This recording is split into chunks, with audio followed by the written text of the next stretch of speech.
Quem está preparado para a vigília aí? Mas enfim. Quando a gente vem pregar, assim, a gente, ainda mais nós como metodistas, né? Queridos, graça e paz, pastor Leonardo, né? Para quem ainda não conhece, pastor Leonardo, Igreja Metodista do Brasil. Nós estamos ali na Fonte Grande, né? Próximo ali dos camelôs ali, naquela região ali assim. Tá bom? Então, se algum dia irmãos ou irmãs quiserem ir nos visitar, eu também aceito convites. Tanto é que eu tive que aceitar o convite, não, esse desafio do pastor Lucas, para eu tocar e pregar. E eu tentei ainda ver se o pastor Ismael, né? Pastor Ismael, se ele tocasse ali no meu lugar, porque eu já ia pregar. Mas eu sou assim, né? Eu aceito convite, aceito desafios. E por isso a gente está aí, né? E também fico feliz quando recebo as visitas, né? Enfim, amém? Mas pastor Leonardo, esposo da Shirley, pai do Arthur, pai do Rafael também, né? Tenho duas heranças do Senhor na minha vida. Obrigado, minha irmã.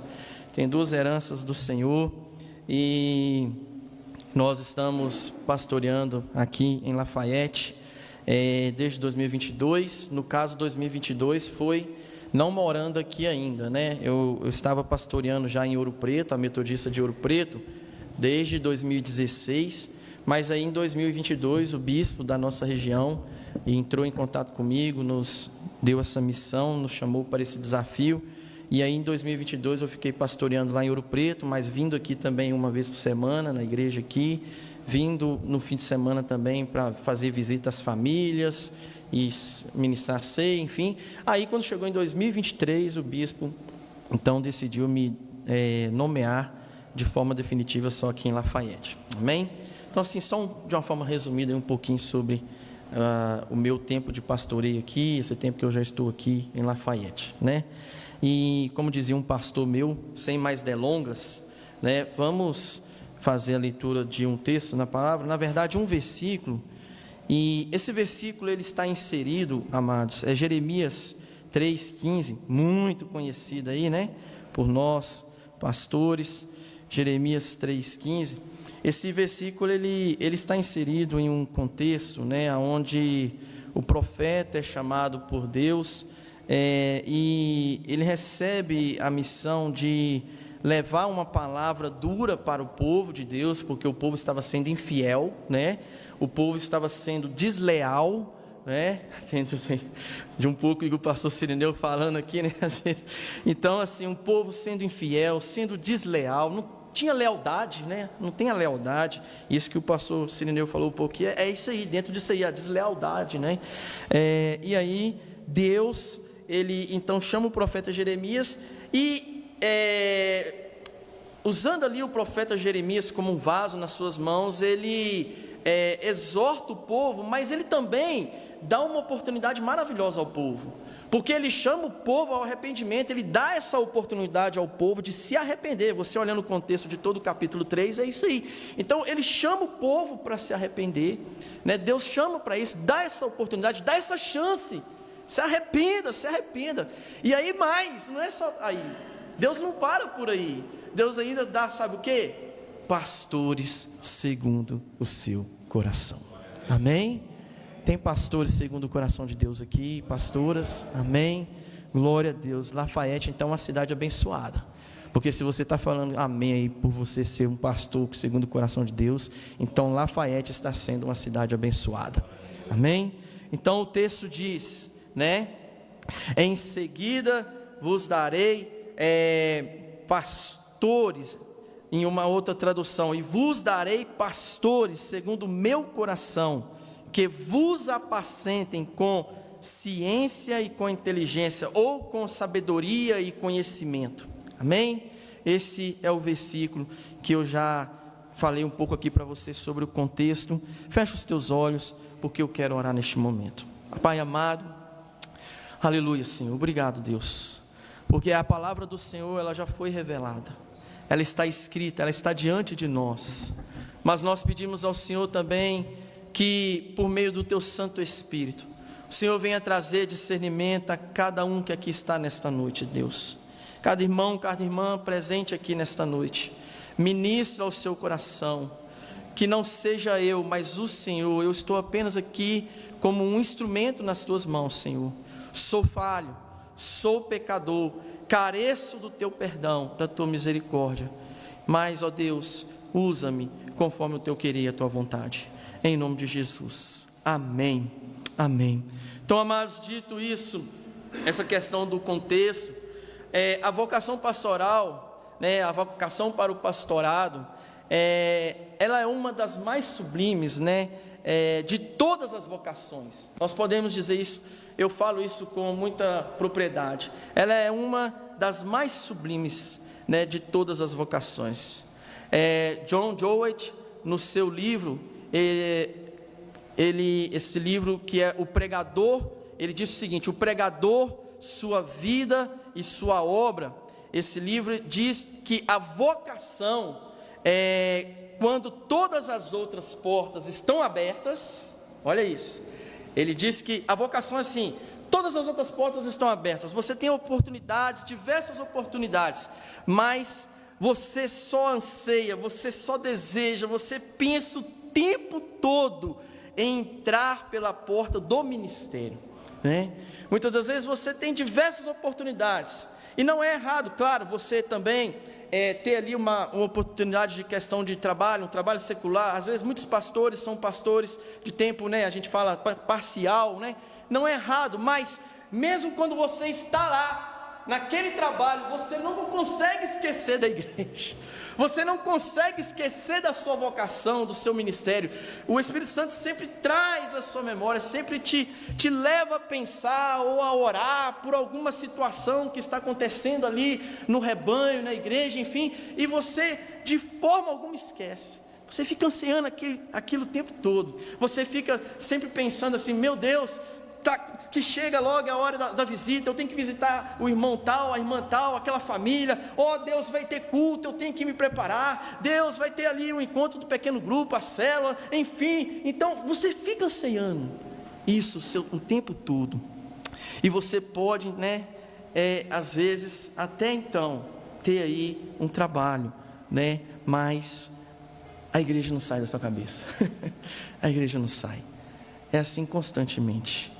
Deus chama pessoas diferentes, queridos, em circunstâncias diferentes.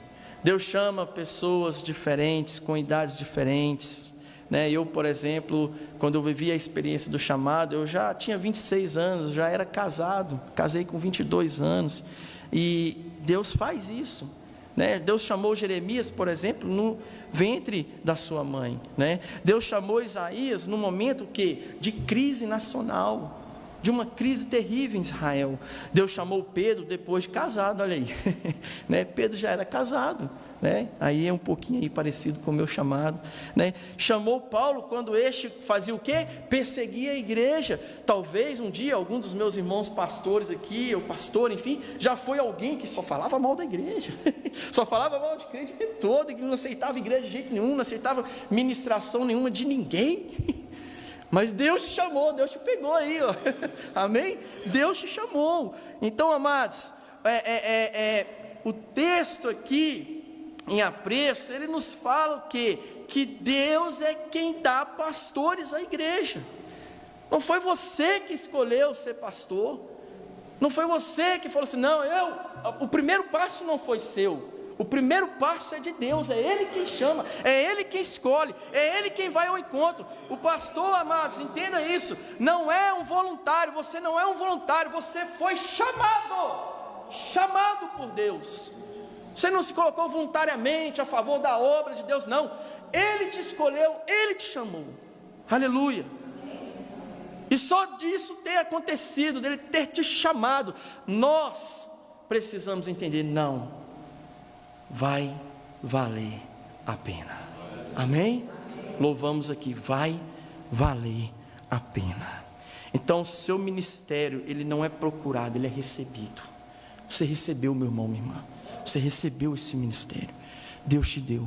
Sua vocação, ela não é terrena, ela vem do céu, não é terrena, não é terrena. Sua motivação não está em vantagens humanas, presta atenção nisso aqui, hein? não está em vantagens humanas, mas em cumprir o propósito divino de Deus para a sua vida, para a nossa vida, que é o que, amados irmãos e irmãs? Cuidar de vidas. Cuidar, pastorear significa isso, cuidar. Eu sei muito bem o que é ser ovelha. Eu tenho mais tempo de ovelha do que de pastor. Eu estou no ministério pastoral tem 10 anos só, eu tenho 45 anos. Desde o ventre da minha mãe eu estava no ambiente de igreja, ambiente eclesiástico. Eu nasci nesse ambiente. Se você perguntar para mim, você tem um testemunho, forte aí, pastor, Você era o quê? Você era um viciado, droga? Não, eu não era. Eu nasci já nesse ambiente, E amados, eu sei o que é ser cuidado. Eu tive, se eu não falho a memória, uns 10 ou 12 pastores na minha vida. Da minha infância ali de colo até os 14 anos na Igreja Presbiteriana do Brasil. E depois, com 14 anos, eu conheci a Igreja Metodista do Brasil. E falando ali de tempo de presbiteriano e metodista, em torno disso aí, uns 10, 12 pastores. E todos foram pastores que cuidaram. Falharam? Falharam. Quem não falha? Qual ser humano não falha? Tiveram suas falhas? Tiveram seus erros. Mas sempre foram pastores. Graças a Deus, eu falo isso com muita alegria no meu coração. Eu nunca tive que ficar falando mal de pastor nenhum, nada disso. Mesmo com as falhas. E isso é feio, É feio, é ridículo isso. Isso é ridículo. Mas meu irmão, minha irmã, o seu ministério é recebido. Então, pastoreie com amor. São vidas. Vejamos aqui mais algumas lições que eu quero compartilhar com você, já assim, propriamente dentro do versículo. É Deus quem dá os seus pastores. Então a escolha divina não é um fundamento no mérito, não tem esse negócio de mérito. Não é mérito nosso, é aquilo que nós conhecemos bem. Graça. É graça. Você ser pastor hoje ou pastora é graça de Deus na sua vida, não é mérito nenhum. Não é mérito nenhum. Jeremias era uma criança, quando foi chamado, ele não sabia nem falar, irmãos. Nem falar, foi Deus quem colocou a sua palavra em sua boca. Jonas era um homem que tinha dificuldade de perdoar os inimigos, e Deus o chamou para ir lá e levar a palavra, e fazer a obra, e cuidar daquele povo, que ele nem queria estar lá. Aí é quando entra, às vezes, aquelas ovelhas que a gente costuma dizer, as ovelhas mais rebeldes, as ovelhas mais complicadas. Talvez você não vai nem querer falar, você vai tentar, às vezes, depois, outra hora, marcar a agenda, aquela coisa toda, mas Deus fala, não, você tem que ir, meu filho, você foi chamado, é para isso, foi para isso. Então, queridos, Paulo, ele se considerava o menor dos apóstolos, o menor dos santos, o maior dos pecadores, mas Deus o colocou no lugar de quê? De honra na história da igreja. Por mérito dele? Não, pela graça de Deus, pela graça. E a gente vê que não foi mérito dele, porque ele mesmo sempre se colocou assim, como o menor, não queria mérito nenhum não, mas foi um grande líder, um grande pastor, que cuidou de diversas igrejas, que inclusive ajudou a outros pastores, os pastores locais. Eu costumo dizer, que Paulo era um bispo, como um bispo, cuidando de outros pastores, designando outros pastores para essa igreja, para essa, um líder aqui, um líder ali. Amém? Então é Deus quem coloca os membros no corpo como lhe apraz, e Ele te chamou, te escolheu para ser pastor, Amém? Todos os salvos têm dons, ministérios no corpo, mas nem todos são chamados para serem pastores. Então entenda isso, é uma graça, a gente pode aqui, uma graça em dobro, pode-se dizer assim, uma graça em dobro, dobrada ainda. Não somos nós, queridos, que decidimos, mas é Deus, independente de como são as ovelhas, enfim, foi Deus quem te chamou para pastorear essa ovelha. Esse é o primeiro aprendizado aqui. O segundo, Deus dá pastores à sua igreja. Deus não apenas chama, mas especifica a missão. Ele especificou a missão, o que é um pastor, o que significa pastor. Pastorear é alimentar, é cuidar do rebanho de Deus com a palavra de Deus. Não nos cabe prover alimento, preste atenção aqui. Por isso que a gente tem que ter muito cuidado no zelo da palavra, na pregação da palavra, de sermos firmes em zelar pela doutrina da palavra, porque a palavra de Deus é o alimento para o povo, é o alimento para o rebanho, amém? Não é? Então, Deus, Ele nos deu essa palavra para nós podermos compartilhar. Então não nos cabe prover esse alimento, mas oferecer o alimento. O alimento está aqui, está pronto, agora oferece esse alimento. Não nos cabe prover ele. O alimento é a palavra. Reter a palavra ao povo de Deus é um grave pecado. Não faz isso, pastor, pastora. Sempre que você for chamado, desafiado a pregar a palavra, independente de onde seja, e aí aqui a gente entra, o que a gente sempre tem falado aí no conselho, a questão da unidade, independente de placa, pregue a palavra. E se não tiver a placa também, prega a palavra, zelando por ela, com maestria, com zelo, com excelência. Porque infelizmente hoje muitos estão deturpando a palavra, distorcendo a palavra, fazendo mau uso da palavra, enganando as pessoas, falsos profetas, falsos pastores, imundos, nojentos. Não assuste comigo não, queridos, mas desde que o meu chamado, o meu ministério, desde a época do estudo na faculdade de teologia, aprendendo um pouco mais da palavra, eu sempre me apeguei a isso, ao zelo da palavra, porque uma coisa que me machuca, que me fere, é ver ovelhas feridas, maltratadas, exploradas por mercadores da fé, abusadores de fé. Desde o meu chamado eu aprendi isso. E aprendi mais ainda. Eu aprendi a ler primeiro com a minha experiência do meu chamado com Deus no meu quarto. Eu deitado, dormindo ali na cama, minha esposa do lado, oh aleluia, e Deus me dá um sonho. E eu que nunca estudei palavra muito, ia para a escola dominical, ficava morrendo de medo da professora ou o professor me perguntar alguma coisa, sabe, pastor Lucas? Que eu não sabia de nada. Estou aprendendo ainda. Mas naquela época de adolescente, de juventude, eu só queria mesmo era a bateria, como eu falei com os irmãos, louvor ali. E aí, ficava morrendo de medo de perguntar. Mas o dia que eu tive o sonho, 26 anos, levantei da cama chorando, porque Deus me deu um sonho e eu segurando a Bíblia. E eu num campo, não é um campo de futebol não, um campo com uma zona rural, uma área bem grande, aquela grama verdinha e tudo, e uma multidão de pessoas em minha volta, e eu pregando a palavra de Deus com excelência, como se fosse alguém que realmente soubesse muito da palavra. E quando eu levantei da cama, que é tipo minha esposa no quarto, fui passar, eu ajoelhei no sofá, eu não conseguia falar mais nada, queridos, a não ser chorar e falar assim: Deus, então me dá essa sabedoria, Deus me dá a palavra. No outro dia eu fui, procurei meu pastor, e aí pronto, ele foi me dando apoio, caminhando comigo. Mas amados, dê esse alimento, mas o alimento verdadeiro. Zele pela doutrina da palavra. Isso é pastorear. E muitas pessoas feridas.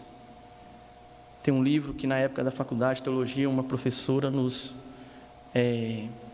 sugeriu a leitura. E aí quando eu li aquele livro todo, aí que isso mexeu mais comigo ainda. O nome do livro é Feridos em Nome de Deus. Feridos em Nome de Deus. Se eu não estiver enganado, o nome da autora é Marília Camargo, é isso, eu anotei aqui, Marília de Camargo. Feridos em Nome de Deus. Você vai ver nesse livro relatos verídicos de pessoas, de famílias inteiras, que algumas delas nem em templo quer pisar mais, não quer nem saber de igreja, de Deus, infelizmente, porque um dia foram exploradas por esses falsos, nojentos profetas, que estão infiltrados na igreja, desde a época da igreja primitiva, porque Paulo já alertava isso, Paulo já falava sobre isso.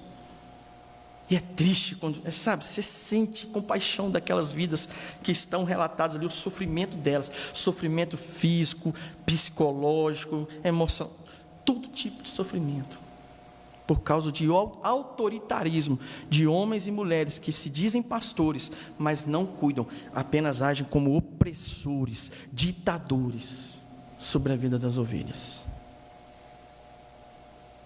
Uma coisa é diferente, queridos, autoridade e autoritarismo. Amém? Todo pastor e pastora tem autoridade sim, porque foi dada essa autoridade a ele. Mas ele tem que saber que ele tem que cuidar e não oprimir. Pastor, além de dar o alimento, ele gosta de estar com a ovelha. Ele gosta de cheiro de ovelha. Ele gosta de ser próximo da ovelha. Não é só vir aqui, subir no púlpito, e aí empresta a bênção, ministra a bênção, e pronto, acabou. Mas não conversa com a ovelha. Um dia desse eu ouvi um casal desabafando comigo, porque não conseguiu, ficou tentando mais de um mês ter um tempo de conversa com o pastor. Mais de um mês. Eu falei, meu Deus do céu, o que é isso?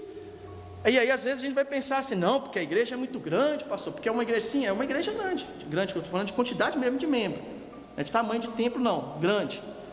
E aí eles falaram assim, não, pastor, poxa, a gente precisava falar com ele, com o pastor, mas aí ele falou para a gente procurar um líder tal, mas aí o líder tal falou que também já estava com uma agenda tal, não sei o que, aí depois falou para ele, sabe, ficou aqui, empurra, eu falei, que é isso, gente? Que é isso? Misericórdia. Por mais que a igreja seja de uma grande quantidade de membresia, o pastor foi chamado para ser pastor, é para cuidar, é para estar junto. Então a missão do pastor é apacentar. O pastor é alguém que convive com a ovelha, seja aqui no ambiente templo, seja ali numa ligação de telefone, seja ali para marcar uma visita, seja ali para ir lá no hospital, seja ali para quando a pessoa te procura, você vai se preocupar, você anseia por isso, né? Como eu falei no início, você talvez tenha até seu trabalho, eu entendo, eu também estou pastoreando atualmente de tempo parcial. Eu pastoreio de tempo parcial. Meu início, 2014, 2015, ainda lá na minha cidade, Valadares, tempo parcial, com a juventude. Aí depois eu falei, não, eu quero tempo integral. Aí fui enviado para Ouro Preto, 2016. Aí agora aqui em Lafayette, acabou que por uma questões mesmo administrativas da igreja, enfim, decisões do bispo, tempo parcial novamente. Mas eu não consigo ficar assim, apenas eu dou aula, sou professor de história, eu às vezes também, Lucas, faço ali as corridas de aplicativo, enfim, me viro e tem família, tem meus filhos, tem cachorro, tem galinha para tratar, tem tudo isso aí, desculpa, entendeu, queridos? Eu tenho tantas coisas também. Mas não, eu tenho que me virar. E quando realmente um irmão ou irmã precisa, tem que conversar, não, meu irmão, vamos lá, bora para a igreja, para o templo, lá, vou te atender lá. A gente abre a porta da igreja, né? A gente, claro, com uma questão de ética, de cuidado, principalmente quando é para entender uma irmã, né? A gente deixa a igreja aberta, enfim, ali eu fico conversando, atendendo, ouvindo as pessoas. Então, amados, precisa estar perto de ovelha, precisa querer estar perto de ovelha, sentir o cheiro. O tempo que a gente está vivendo esse ano, lá na igreja, a gente está vivendo essa experiência da célula, do pequeno grupo. Desde o ano passado a gente vem falando de discipulado, e agora a gente está com a célula, que a gente chama de célula mãe. É um tempo que a gente anseia por ele chegar, o dia da célula, que a gente marca. Porque ali a gente faz aquela rodinha de conversa, e a gente desabafa, e a gente fala da vida um para o outro, e a gente louva junto, e a gente ora, enfim. Tempo com ovelha. Então, queridos, esse é mais um aprendizado. Outro aprendizado é que Deus dá pastores segundo o coração, e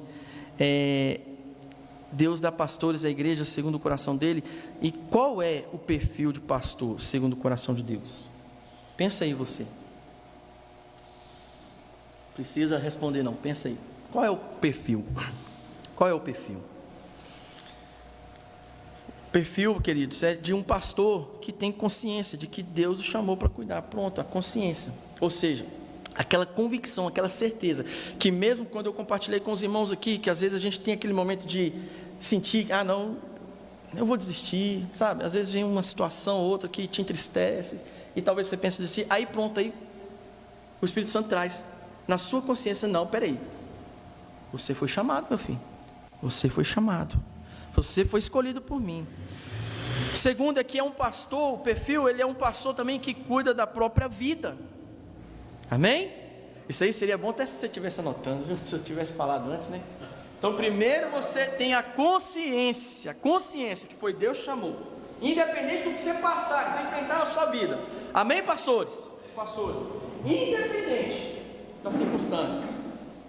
Aí eu vou falar até um texto aqui que eu costumo falar muito com as ovelhas, quando a gente vem falar, traz sermões nesse tema, né, de que às vezes a gente passa por momentos de luta na nossa vida, de deserto, enfim. João 16:33, o que diz lá? No mundo tereis aflições, mas tem de bom ânimo, eu venci o mundo. Então você tem consciência, mesmo se você passar por as aflições no seu ministério, você tem a consciência, você permanece firme. Primeiro perfil. Segundo perfil, é um pastor que cuida da sua própria vida antes de cuidar do povo de Deus. Você está cuidando da sua vida, pastor? Você está cuidando? Você cuida? Não, pastor. Espiritualmente eu estou aí. Eu todo dia eu faço um devocional, eu oro, né? Eu subo ao monte. Enfim, sim, amém. Glória a Deus. Vida espiritual, tem que cuidar. Cuida da sua vida espiritual. Sua vida, só que eu quero te perguntar uma coisa: sua vida emocional, seus sentimentos. Ou você pensa que só as ovelhas que precisam fazer isso? Pastores precisam ter esse cuidado também. Nós precisamos cuidar. E não tenha vergonha, não tenha preconceito, não. Se precisar, procure um profissional, ou procure um pastor, amigo, uma amiga. Procure um amigo, enfim. Aos momentos que eu tive algumas certas dificuldades aí, eu procurei o meu SD, o meu secretário distrital, porque dentro do governo da igreja metodista, né, na questão da região eclesiástica, tem o bispo da região, tem o SD, que é como se fosse um braço direito ali do bispo, que ajuda nesse cuidado com os pastores e as famílias dos pastores também. Então, por diversas vezes eu procurei, conversei com ele, pedindo socorro, pedindo orientação, enfim, né? Então, cuide do seu emocional, cuide do seu psicológico, cuide. Eu não falo isso aqui apenas por falar, não. A gente sabe que houve um período aí, agora eu não estou ouvindo muito mais essas notícias não, mas de diversos pastores que tiraram a sua própria vida. Não, isso é o capeta, isso é o demônio, isso vai para o inferno, e aí começa o julgamento, mas esquece que era um ser humano, que talvez não procurou se cuidar. O meu SD, inclusive, ele tem um livro que fala sobre isso, porque ele é psicanalista também, né? Ele tem esses estudos aí na área da psicologia, enfim.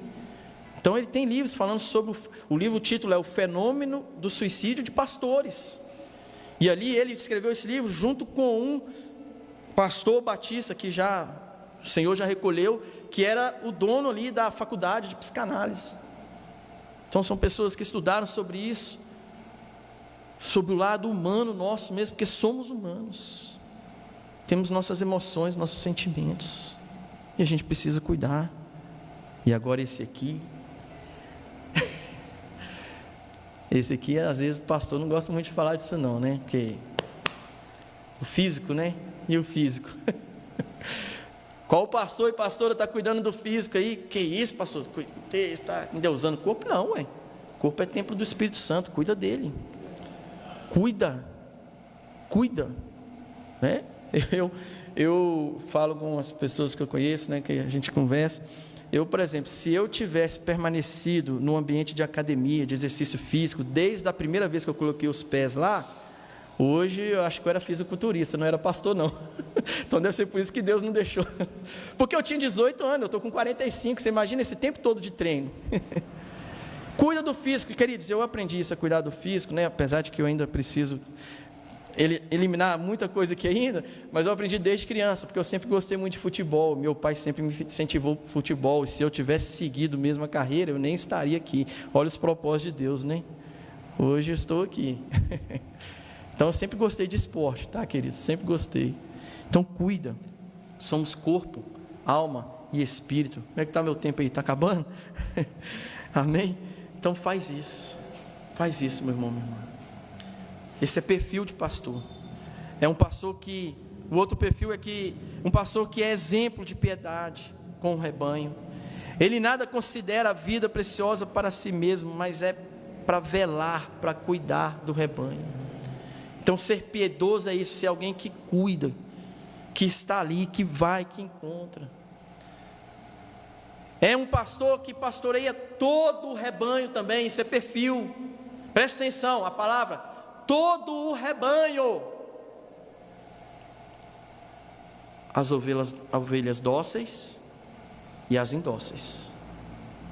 Todo o rebanho. As ovelhas novas, juventude, criança, adultos, idosos. Graças a Deus eu não tenho dificuldade nenhuma com isso. Porque o meu início, eu compartilhei com os irmãos que já, 2014, 2015, pastor parcial com a juventude. 2016 até agora, pastor da igreja, assim, vamos dizer, no completo. E aí, tanto Ouro Preto como aqui Lafayette, é uma igreja que realmente a membresia, juventude, criança, muitos idosos, enfim. Essa atual que eu estou então aqui, a de Lafayette, é pouquíssima juventude, tem, mas o que prevalece lá mais são casais casados com filhos e idosos. Para vocês terem ideia, tem o irmão Noel, pastor Lucas? Permite falar dele aqui? Esse é só um, porque tem outros lá também, de muito tempo de igreja. O irmão Noel está na igreja metodista como membro ali desde os 13 anos de idade. Sabe quantos anos ele tem? 84. 84. Ele é só um dos exemplos que eu tenho lá de um membro, de uma ovelha que é constante, que é firme ali. Amém? Segunda edição do jornal tem a história dele, E lá a gente tem membros de 60 e tantos anos, de 70 e poucos, enfim, na igreja. E eu aprendi isso, a ouvir os idosos, a sentar com eles, porque eu fazia isso com meu avô, parte de pai. Sentava e ficava ouvindo. Eu aprendi a ouvir a juventude, os casais, enfim. Então, seja pastor de todas as ovelhas. Seja pastor também de ovelhas com maior condição financeira e com menor condição financeira. Porque a gente sabe que tem uns, que gosta de passar a mãozinha na cabeça dos que tem, hoje a gente está entre pastores aqui, a gente pode falar as verdades. Espero que não tenha ninguém aqui assim. Amém, galera? Amém, pastorada? Glória a Deus, amém? Você não foi chamado para ser pastor só dos bons aqui não, Amém? Você foi chamada para ser pastor de todas as ovelhas. Todas. Eu tenho ovelha lá na igreja, que a condição financeira, lá em cima, tem. Mas também tem outros lá embaixo. E a gente aprende dia após dia a cuidar de todos. Cuidar de todos. Isso é perfil de pastor, segundo o coração de Deus.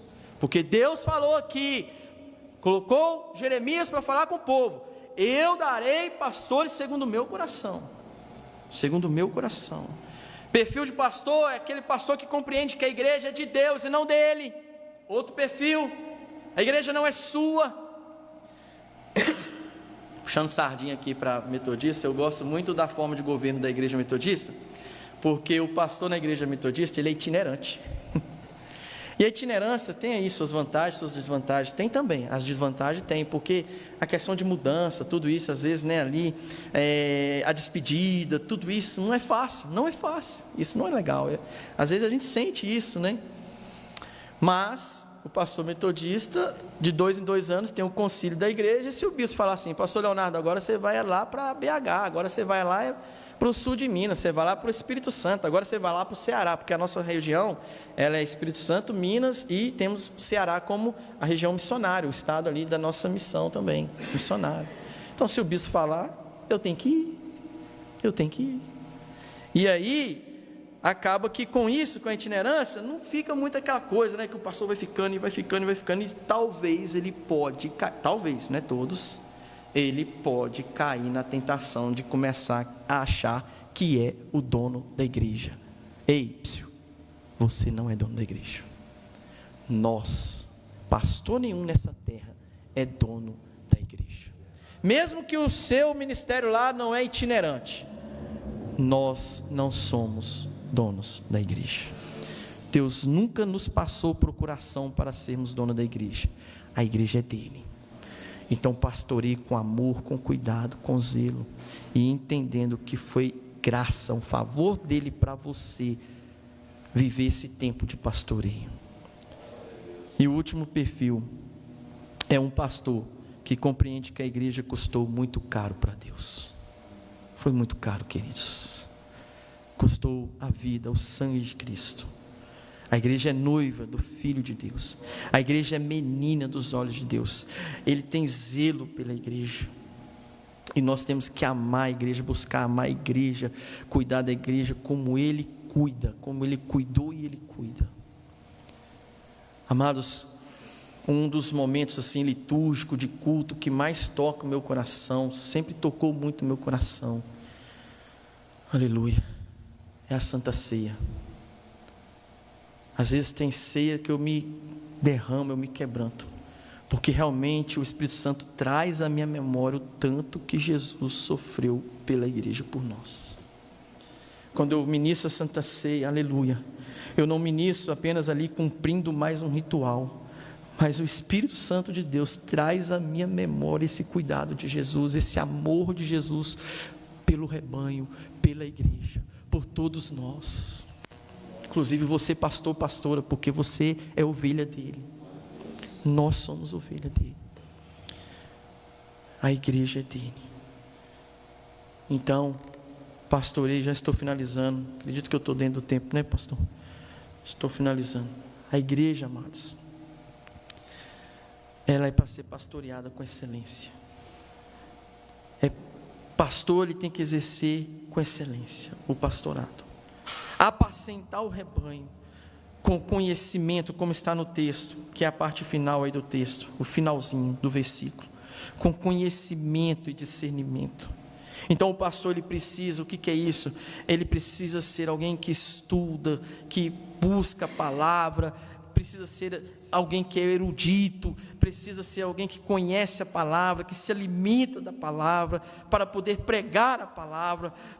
Paulo diz que deve ser considerado digno de redobrados honorários aqueles que se afadigam na palavra, que vão buscar o conhecimento na palavra. Então nós temos que estudar a palavra até a exaustão. Estude, se aprofunde na palavra, leia diversas traduções, busque ter livros, comentários bíblicos e conheça cada vez, busque mais esse conhecimento. E toda sabedoria Deus vai te dando ao decorrer do seu exercício, do ministério, do seu viver, da sua prática, da vivência pastoral. E aí a sabedoria, o Espírito Santo vai trazendo para você discernir tudo. Então isso é ter conhecimento e sabedoria. Apacentar com inteligência. E aqui entra também, queridos, o conhecimento fora de contexto também, assim, digamos aqui a Bíblia, livros de autores cristãos, enfim, mas você precisa ter conhecimento da sociedade que você está inserido, o que está acontecendo na cidade de Conselheiro Lafayette, assistir jornais, ler jornais, buscar conhecer o contexto do Brasil, o que o Brasil está vivendo, buscar conhecer, ter outros conhecimentos sobre a ciência. Eu gosto muito quando é ateu, né? E aí aqueles que só se apegam à razão. Razão e fé tem que caminhar junto. Só razão não. Razão e fé. E aí, como eu sou professor, falei com os irmãos, eu não sei se eu falei a matéria, eu sou professor inclusive de história. De história. Muitos professores de história não querem nem saber de Deus. Muitos professores de história, né? Eles se apegam muito aos filósofos não cristãos, enfim, e tal. Então, com essa oportunidade de dar aula de história, aí às vezes chega ali na época, né, a gente tem que falar do Oriente Médio, o povo da Mesopotâmia, aí a gente sabe, né, que ali também é quando está iniciando o povo no Egito, tudo, enfim. E aí eu fico vendo como que a ciência, ela vai nos ajudando também a ter um fundamento na nossa fé, ela contribui também. Lógico que é a fé em primeiro lugar, a fé acima de tudo, a fé acima de ciência, enfim, mas a ciência ajuda muito, quer ver? Eu admiro muito, eu gosto às vezes de escutar, não é sempre não, mas eu admiro muito o doutor, teólogo, arqueólogo, né, Rodrigo Silva lá, da Igreja Adventista, né? O camarada conhece demais, Mas porque estudou, leu também, não ficou só na teologia, mas foi para a arqueologia, e a arqueologia ajuda ele ainda mais a ter a sua fé no contexto bíblico, no que a Bíblia ensina. Ajuda, contribui. E aí, agora eu finalizo de verdade. Porque normalmente a gente fala assim que está caminhando para acabar. E eu finalizo lembrando do John Wesley. Alguns com certeza aí conhecem. Metodista não pode deixar de falar de John Wesley, né? Eu como metodista. John Wesley foi um reverendo anglicano. Inclusive, alguns talvez não conhecem isso. Morreu como reverendo da igreja, membro da igreja anglicana. Alguns costumam falar assim, não, que ele fundou a igreja, a instituição metodista. Não. Ele iniciou o movimento avivalista na Inglaterra do século XVIII, um movimento que ficou conhecido como movimento metodista. Mas ele nunca deixou de ser membro da igreja anglicana, que é a igreja da Inglaterra, oficial da Inglaterra. Mas ele, quando ele começa esse movimento, indo de casas em casas, porque o Espírito Santo o incomodou para sair do templo, não ficar só no templo, porque a igreja era só para os, só para os bons ali da Inglaterra, né? E aí o Espírito Santo incomoda, ele é para fora, e ele vai visitando as casas, as famílias, ele ia na porta dos bares, pregou em cima do túmulo do pai dele no cemitério, muitas pessoas foram se convertendo no século XVIII, e esse homem, ele tinha esses conhecimentos também, além da palavra. Ele tinha conhecimento político, ele se envolvia ali com os grandes líderes da Inglaterra, políticos, homens poderosos da Inglaterra. Cartas ele escreveu para chegar até o rei. Mas também ele estava lá, nas portas das minas de carvão, durante a Revolução Industrial, e aquelas pessoas que trabalhavam 16, 17, 18 horas, exaustivamente, sem parar, saíam dali, ele ali, cuidava daquelas pessoas, e evangelizava, enfim. Uma Inglaterra que estava perdida no alcoolismo, diversos homens que saíam da mina, ao invés de ir para casa, iam para os bares, beber, e quando chegavam em casa, bater na esposa, nos filhos, ser cruel. E ele ia lá, cuidava dessas pessoas, evangelizando. Mas ele tinha o conhecimento bíblico, a palavra, ele tinha uma influência também com diversos outros contextos, diversas outras questões no que diz respeito, né, àquele período do século XVIII na Inglaterra. Plantas medicinais e muita leitura. Se você estudasse mais a fundo a história de John Wesley, você vai entender isso. E aí, só para os irmãos entenderem, ele começou esse movimento, mas depois da sua morte, é que aqueles que foram discipulados por ele, então, iniciaram, né, de uma forma institucional a igreja metodista. Amados, pastorei todos. O que eu quero enfatizar na mensagem é principalmente isso. Pastorei todos, principalmente esse perfil, todos, com muito amor, com muito zelo, com muito cuidado, porque você recebeu essa graça, como eu falei no início, em dobro. É uma graça em dobro ser pastor. Amém? Feche teus olhos. Se você quiser se colocar de pé ou de joelhos, vamos ter um momento de oração, de quebrantamento. Deixa a palavra do Senhor realmente ser confirmada no seu coração pelo Espírito Santo. Como eu falei no início,